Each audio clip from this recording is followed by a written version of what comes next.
Dada wa aliyekuwa balozi wa Tanzania nchini Cuba, Agnes Polepole Ledouf, amefika mbele ya kamati ya haki za binadamu ya Umoja wa Bunge la Ulaya kuwasilisha malalamiko rasmi kuhusu kutoweka kwa kaka yake Humphrey Polepole ambaye anadaiwa kutekwa na watu wasiojulikana usiku wa tarehe 6 mwezi wa Oktoba mwaka wa 2025 nyumbani kwake Bahari Beach jijini Dar es Salaam.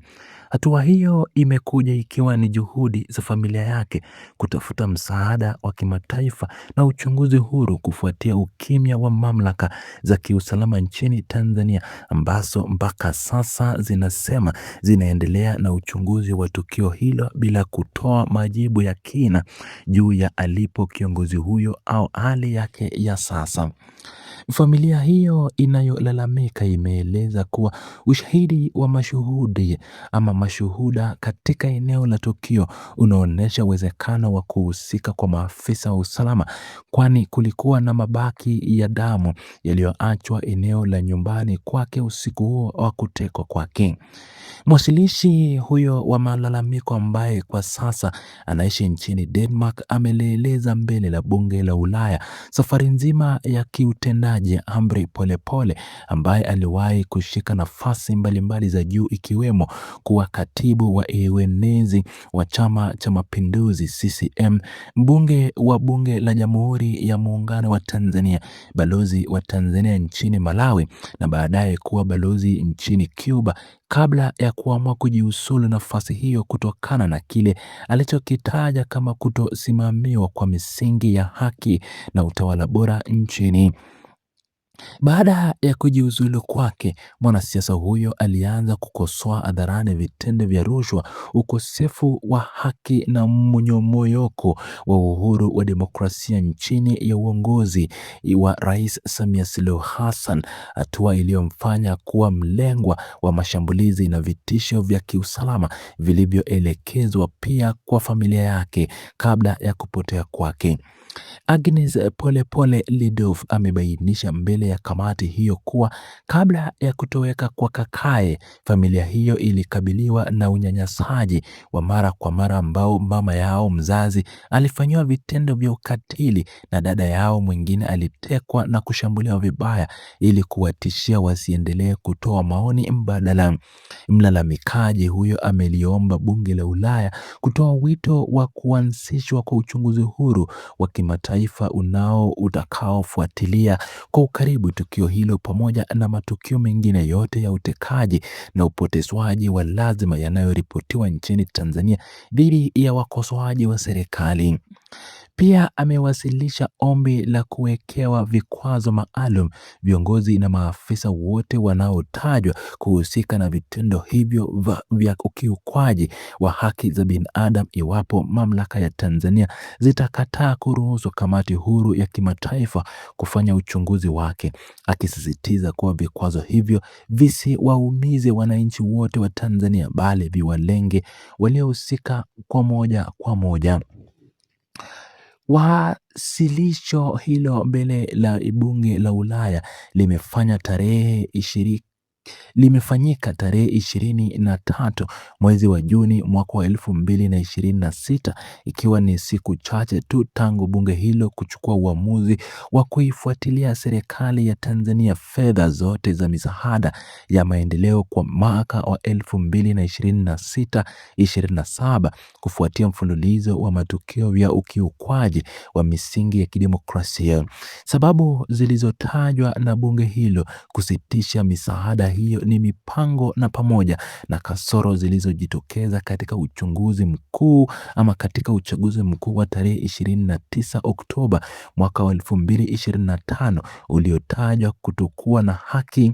kuwepo kwa mauaji ya raia pamoja na vitendo vya kuwakamata na kuwashikilia viongozi mbalimbali wa vyama vya upinzani na watetezi wa haki za binadamu nchini. Mwakilishi Mwanzilishi huyo amesisitiza kuwa kesi ya kaka yake sio tukio la kipekee bali ni mfano wa mazingira hatarishi yanayowakabili wanasiasa wengi kama Tundu Antipas Lissu na raia wa kawaida wanaojaribu kutumia haki zao za kikatiba kutoa maoni tofauti na serikali. Jeshi la polisi nchini Tanzania kwa upande wake limeendelea kutoa wito kwa wananchi na mtu yeyote mwenye taarifa zinazohusiana na mahali alipo Humphrey Polepole kuziwasilisha mbele ya katika vituo vya polisi ili kusaidia mchakato wa uchunguzi unaoendelea. Hata hivyo, wanaharakati wa haki za binadamu na familia wanatilia shaka kauli hizo za vyombo vya dola, wakieleza kuwa ukimya wa muda mrefu tangu usiku wa utekaji unaridhisha ukosefu wa nia wa dhati wa kuwajibisha waliohusika na uhalifu huo. Dada ya mwanasiasa huyo amewataka wabunge wa Ulaya kusimama upande wa kweli na haki ili kuhakikisha kuwa masuala ya haki ya binadamu yanabaki kuwa kipaumbele kikuu katika uhusiano na ushirikiano wa kiuchumi kati ya Ulaya na Jamhuri ya Muungano wa Tanzania ili kulinda maisha ya raia wanaishi kwa hofu. Hali ya usalama nchini Tanzania imekuwa ikizua mijadala mikubwa tangu kumalizika kwa uchaguzi mkuu uliopita kutokana na kuongezeka kwa ripoti za watu wanaopotea katika mazingira tatanishi baada ya kutoa miongozo au mitazamo inayopingana na utendaji wa serikali uliopo madarakani. Juhudi za familia ya Polepole kutafuta haki nje ya nchi zinaonyesha kiwango cha hofu na ukosefu wa imani na mifumo ya ndani ya utoaji haki, ambapo ushahidi wa damu ulioachwa nyumbani kwa mwanasiasa huyo unatajwa kama kielelezo tosha cha ukatili uliomkuta. Uamuzi wa bunge la Ulaya wa kusitisha misaada ya maendeleo umekuwa shinikizo kubwa la kiuchumi kwa serikali ya Rais Samia Suluhu Hassan, ambayo kwa sasa inalazimika kujibu mapigo ya kidiplomasia kutoka kwa washirika wake wakuu wa Magharibi wanaodai uwazi na uwajibikaji. Mjadala huu wa kamati ya haki za binadamu umeonyesha jinsi matukio ya ndani ya Tanzania yanavyoendelea kuvutia hisia za mataifa makubwa ya Ulaya, ambapo yanasisitiza kuwa utulivu wa nchi unategemea kuwepo kwa uhuru wa kujieleza na ulinzi wa raia wote bila kujali itikadi zao za kisiasa. Juhudi za kidiplomasia zinazofanywa na Agnes Polepole zinalenga kuonyesha kuwa mateso na majonzi yanayozikabili familia za wahanga wa utekaji hayawezi kumalizika kwa ukimya au kwa kutoa matamko ya kawaida ya kualika wananchi kutoa taarifa kwa polisi. Mataifa yanayotoa misaada yamebainisha kuwa kuendelea kwa vitendo hivi bila hatua dhabiti ya kisheria kuchukuliwa dhidi ya wanaotuhumiwa kutelekeza ama kutekeleza utekaji huo kutasababisha kutengwa zaidi kwa Tanzania katika nyanja za kiuchumi na ya kijamii kimataifa.